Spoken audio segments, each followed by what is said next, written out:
Trump said he authorized the CIA action over concerns Venezuela had emptied its prisons and sent people from mental institutions into the United States, in addition to drug trafficking, confirming that strikes on Venezuela's territory targeting drug cartels was being considered.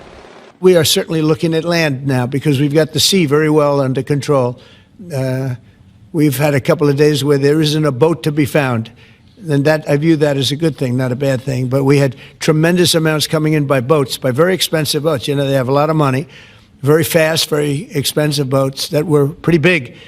And the way you look at it is every boat that we knock out, we save 25,000 American lives.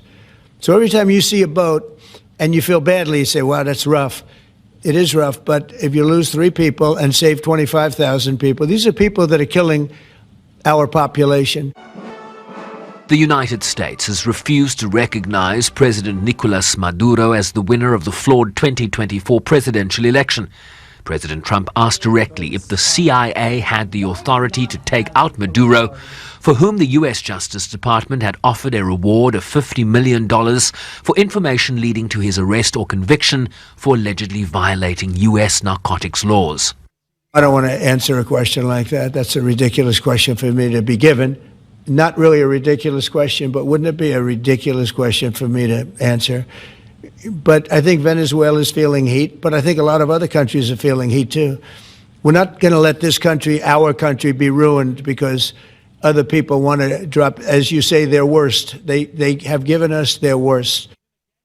The Security Council met last Friday in an emergency session at the request of Venezuela.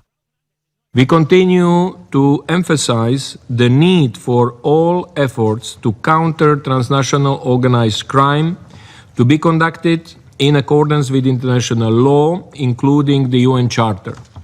Finally, we reiterate the call for de-escalation and continue to urge the parties to avoid any actions that may threaten international peace and security in the region. Caracas's envoy told the council that a killer was roaming the Caribbean and suggested that drugs were being used as a pretext for regime change in Venezuela, warning of a new wave of aggression in the region. Que estamos ante una situación en la cual es racional pensar. We are facing a situation in which it is rational to anticipate that in the very short term, an armed attack is to be perpetrated against Venezuela. That's why we're here, because this Security Council has the necessary means to prevent further worsening of the situation. We are here to avert the commission of an international crime. He also sharply criticized U.S. military strikes targeting boats suspected of carrying drugs in the region. El gobierno de los Estados Unidos disfraza sus crímenes usando la máscara. The United States government conceals its crimes under the guise of self-defense.